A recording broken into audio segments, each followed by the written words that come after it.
Nice car, father. As they ruled Las Vegas stages and Hollywood screens, their cars roared through the same world of neon lights, desert highways, and late-night glamour they helped define. From Cadillacs and Continentals to Maseratis and Facel Vegas, these vehicles embodied the effortless cool of an era when swing met steel. This documentary takes a drive through that golden age, where chrome and charisma collided, and the Rat Pack's rides became timeless icons of mid-century cool. Cool on wheels, the Rat Pack's signature style.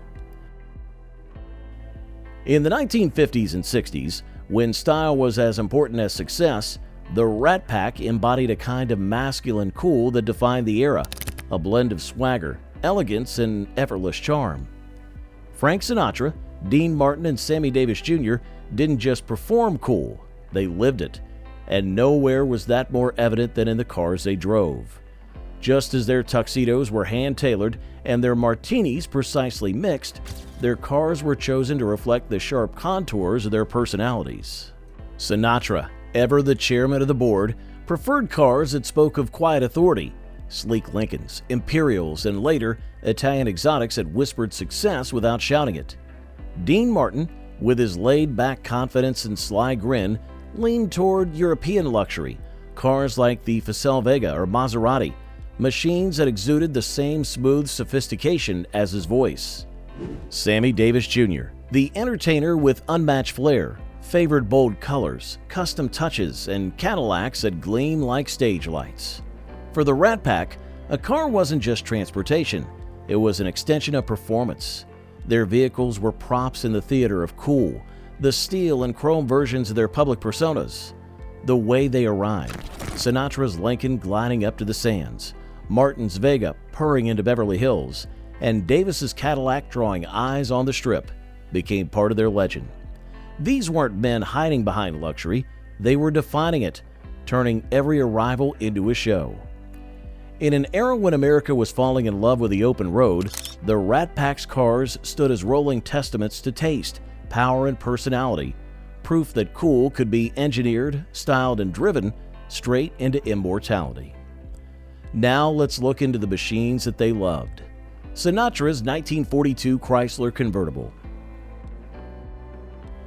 In his early career, long before he became the chairman of the board, Frank Sinatra's dreams of style and success were already taking shape on four wheels. His first notable car, a late 1930s Chrysler convertible, reflected both modest beginnings and a taste for elegance that would define his later years. By 1942, as Sinatra's music career began to ascend after his 1939 recording debut, he upgraded to a brand new Chrysler convertible, a car that perfectly mirrored his rising star power. Sleek, confident, and forward-looking, it symbolized a young performer poised for greatness. The 1942 Chrysler models were rare even in their day. Production halted soon after due to America's entry into World War II, making them prized collector's items today. One standout version, the 42 New Yorker, featured an 8-cylinder straight-8 engine, 3-speed overdrive, and an electrically operated convertible top, an impressive innovation for its time. Few examples have survived, many requiring full restoration to recapture their pre-war elegance. Post-war Chrysler designs moved toward cleaner, more practical lines, abandoning the ornate chrome and sculpted fins of earlier years. This transition makes Sinatra's 1942 convertible not only a relic of early Hollywood glamour, but also a reflection of a man and a nation on the verge of transformation. Sammy Davis Jr.'s 1977 Rolls-Royce Glamour. In the late 1970s, the Rolls-Royce Glamour stood out as one of the world's most exclusive and costly automobiles. Designed by the legendary Italian studio Pininfarina and hand-built at Rolls-Royce's Crew Works, it embodied a rare fusion of British craftsmanship and Italian design. Priced at about $148,000 in 1977, then the world's most expensive production car, the Glamour was reserved for a select clientele. Among its distinguished owners was Sammy Davis Jr., who reportedly ordered his car alongside a matching example for his friend Frank Sinatra. The two entertainers are said to have exchanged the twin Camars as personal gifts, a gesture reflecting both their shared taste for refinement and the deep bond that defined the Rat Pack's era of glamour and excess.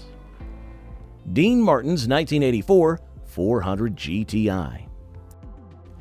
In 1984, Dean Martin owned a striking example of the Ferrari 400 GTI, a grand touring V12 coupe built by Ferrari. The 400 series, including the 400, 400i, and 400 GTI, carried on the lineage of Ferrari's front-engine 2+2 cars, styled by Pininfarina and equipped with a 4.8-liter, 4,823cc Colombo V12 engine. According to collector sources, Martin's example reportedly was catalog chassis number 50,807, a 1984 build, and was offered in a GTI iteration, fuel-injected, evidence of his refined taste. Technical specifications for the 1984 400 series included about 315 horsepower DIN in manual versions and a top speed of around 150 miles per hour, approximately 240 kilometers per hour, and elegant dimensions of 4,810 millimeters length by 1,798 millimeters width. For Dean Martin, the Ferrari 400 GTI was more than just a car. It was a symbol of success and style. As one of the era's elite grand tours, the car perfectly matched Martin's image as a suave entertainer with a taste for luxury. His ownership of this rare Ferrari adds a distinctive chapter to the story of celebrity car collecting in the Rat Pack era. Sinatra's 1955 Ford Thunderbird. By the mid-1950s, Frank Sinatra was back at the top of his game. An Oscar winner for From Here to Eternity in 1953, and once again, one of Hollywood's most admired leading men. His choice of car reflected that renewed confidence. The 1955 Ford Thunderbird, one of the most stylish and coveted American coupes of its era, suited Sinatra perfectly. Ever the fan of convertibles, he was often photographed beaming behind the wheel, the car's lines echoing the effortless sophistication that defined his persona. The Thunderbird's design was pure mid-century allure, sculpted from nose to tail with color-matched hooded headlamps, a bold chrome grille, and subtle tail fins that hinted at speed without excess. Weighing just under 3,000 pounds and powered by a throaty V8 engine, it could reach 112 miles per hour, thrilling performance for the time. Priced at just under $3,000, it represented attainable luxury for the ambitious American dreamer. For Sinatra, the Thunderbird wasn't just a car, it was a statement. After a few challenging years early in the decade, it symbolized his grand return to success and the open road freedom that came with it. As one of the few American two-seaters of the time, the Thunderbird heralded a new era of performance and glamour in U.S. car culture. Fittingly, Sinatra was once again in the driver's seat of both his career and the American dream. Sammy Davis Jr.'s Stutz Blackhawk. In the 1970s, when showbiz luxury reached dazzling new heights, Sammy Davis Jr. stood out not only for his extraordinary talent, but also for his impeccable taste in automobiles. Among his most cherished possessions was a 1972 Stutz Blackhawk, a car that perfectly captured his flair for sophistication and style. Hand-built in Italy by Carrozzeria Pedane for Stutz Motor Car of America, the Blackhawk blended American muscle with European craftsmanship, embodying the same duality that made Sammy a star of both the stage and screen. Powered by a Pontiac 455 cubic inch V8, the Stutz Blackhawk was as formidable in performance as it was in presence. Its handcrafted interior was the pinnacle of opulence: gold-plated trim, Connolly leather upholstery, and rich exotic wood veneers that rivaled the finest offerings from Rolls-Royce. Each Blackhawk was custom-made, with fewer than 300 ever produced, making Sammy's car a true rarity and a symbol of exclusivity. Reportedly gifted to him by his close friend Frank Sinatra, who also owned a Stutz, Sammy's Blackhawk became more than just a car. It was a rolling declaration of success, individuality, and Rat Pack glamour. For Sammy Davis Jr., it wasn't merely about getting from place to place. It was about arriving in unmistakable style. Dean Martin's 1967 412P Ferrari. One of the most startling chapters in classic car lore involves the Ferrari 412P chassis 0850, a race car-derived machine once owned by Dean Martin's son and by extension tied to Martin himself. Originally built by Ferrari in 1967 as a customer version of its 330 P34 endurance racer, the 412P featured a 4.0-liter V12 developing around 414 horsepower and borrowed P4-style bodywork, pure 1960s racing DNA. Chassis 0850 had a competition history with Belgian team Écurie Francorchamps before it was sold in mid-1968 to Dean Martin Jr., the entertainer's son, when he was just 18 years old. The car was converted for road use, altered from its race configuration to be driven around West Hollywood and Sunset Boulevard. While Martin the entertainer may not have personally driven the car, his connection through his son is widely acknowledged in classic car records. The car remained in his family's orbit for a number of years before being sold into prominent collector hands. Its provenance adds a layer of Hollywood glamour to what was already one of Ferrari's rarest and most desirable machines. Sinatra's 1956 Continental Mark II. By 1956, Frank Sinatra's career was soaring higher than ever. Fresh off the success of In the Wee Small Hours and Songs for Swingin' Lovers, he was now firmly established as both a musical innovator and the charismatic leader of the Rat Pack. In an era defined by glamour and indulgence, few cars matched his stature quite like the Continental Mark II, a masterpiece of mid-century luxury and craftsmanship. Produced by Ford's short-lived Continental division, the Mark II debuted just after the Thunderbird but occupied an entirely different league. Costing over $10,000, more than a Rolls-Royce at the time, it was the most expensive American production car in decades. Every detail reflected exclusivity, a hand-built body, interiors wrapped in imported Scottish leather, and painstaking quality inspections that ensured near perfection. Its design was both elegant and distinctive, particularly with its signature rear deck housing the upright spare wheel hump, a hallmark of understated prestige. Under the hood, a 368 cubic inch V8 engine delivered 285 horsepower, giving it the performance to match its poise. Modern amenities like power brakes, steering, windows, seats, and locks placed it at the cutting edge of the 1950s electronic age. The Mark II was, in essence, America's answer to European luxury, refined, powerful, and unapologetically exclusive. For Sinatra, it was more than transportation. It was a declaration of taste, success, and authority, the automotive equivalent of his perfectly tailored tuxedo. Sammy Davis Jr.'s Barrister Corvette. During the late 1970s, rumors circulated that Sammy Davis Jr. once owned a Barrister, a rare custom car designed by the legendary George Barris and built on a Corvette chassis. However, no verifiable auction records or primary documentation confirm his ownership, and most mentions appear in enthusiast blogs and collector forums rather than official sources. The Barrister itself was a flamboyant creation typical of Barris's Hollywood flair, featuring a handcrafted fiberglass body, Grenada-sourced headlights, and often a powerful Corvette V8 under its elongated hood. Only a handful were ever made, blending sports car performance with coach-built extravagance.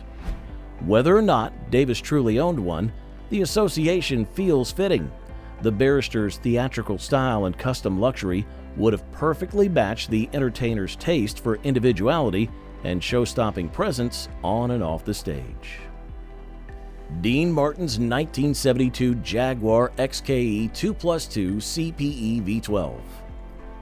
In 1972, Dean Martin added to his impressive car collection with a Jaguar XKE V12 2+2 Coupe, one of the most elegant grand touring cars of the era. The Series 3 XKE, known as the E-Type outside the US, featured a 5.3-liter V12 engine, marking Jaguar's shift to larger displacement British luxury performance. According to collector blog sources, Martin's example was the 2+2 body style, aligning perfectly with his mixture of relaxed sophistication and high living. The 1972 model retained the distinctive long bonnet, sweeping curves, and wire wheels that made the XKE legendary. Its V12 power plant produced around 272 bhp European spec and enabled the car to reach well over 140 miles per hour in period tests. While not as raw as Jaguar's earlier straight-six sports cars, the V12 2+2 offered more comfort, space with rear seats, and an automatic gearbox option, traits suitable for an entertainer like Martin, who balanced high energy with relaxed style. For Dean Martin, this Jaguar represented a savvy blend of performance and subtle glamour, less in your face and a super exotic, but unmistakably upscale and distinctive. In a collection populated by extravagant Cadillacs, Ferraris, and Las Vegas show car machines, the 1972 XKE 2+2 V12 stood out as a refined choice that still delivered major presence and driving charisma. Sinatra's 1958 Cadillac Eldorado Brougham. By 1958, Cadillac had set its sights on outshining Ford's Continental in the battle for American luxury supremacy, and the result was the stunning Eldorado Brougham. Where the Continental Mark II embodied refined restraint, the Eldorado Brougham celebrated bold extravagance. It was the kind of car perfectly at home beneath the neon glow of the Las Vegas Strip, where Frank Sinatra reigned supreme as the star attraction of the Desert Inn and the Sands. Sinatra's own 1958 Eldorado Brougham was finished in deep burgundy with a cream and gray leather interior, a combination of warmth and sophistication that echoed his magnetic stage presence. When the car went up for auction in 2009, its glove box revealed the hallmarks of 1950s indulgence: a vanity set complete with 6 miniature tumblers and a silver cigarette case, luxuries that captured the carefree spirit of the Rat Pack era. Underneath its glamorous exterior, the Eldorado Brougham packs serious engineering innovation. Powered by a 365 cubic inch V8 producing 335 horsepower, it featured a 4-speed automatic transmission, power brakes, electric windows, and an advanced self-leveling suspension system, cutting-edge technology for its time. More than just a car, Sinatra's Cadillac represented the height of post-war American opulence: fast, flamboyant, and unapologetically stylish. It was the perfect reflection of the Rat Pack's world: elegant yet exuberant, luxurious yet lived in, and always ready for another night on the town. Vegas, Hollywood, and the open road. To understand the cars of the Rat Pack, you have to understand the world they ruled: a glittering, fast-moving America of the 1950s and 60s, where Las Vegas neon met California sunshine, and the automobile was the ultimate passport to freedom and fame. Post-war America was booming. Gas was cheap, highways were new, and cars weren't just a means of getting somewhere. They were rolling stages of identity. For Frank Sinatra, Dean Martin, and Sammy Davis Jr., that stage stretched from Hollywood studios to Vegas casinos, from the desert highways of Palm Springs to the coast-hugging curves of Malibu. Las Vegas was their kingdom. The city's neon glow reflected off polished chrome as the pack cruised from the sands to the Riviera, top down, suits pressed, cigarettes glowing. Cars were as much a part of their image as tuxedos or microphones, symbols of arrival, status, and motion. Sinatra often drove his favorite dual-gear convertible to his Rancho Mirage retreat, a car built in limited numbers for the elite who could afford both American muscle and Italian artistry. It wasn't just luxury, it was exclusivity, the same kind of rarefied cool he embodied on stage.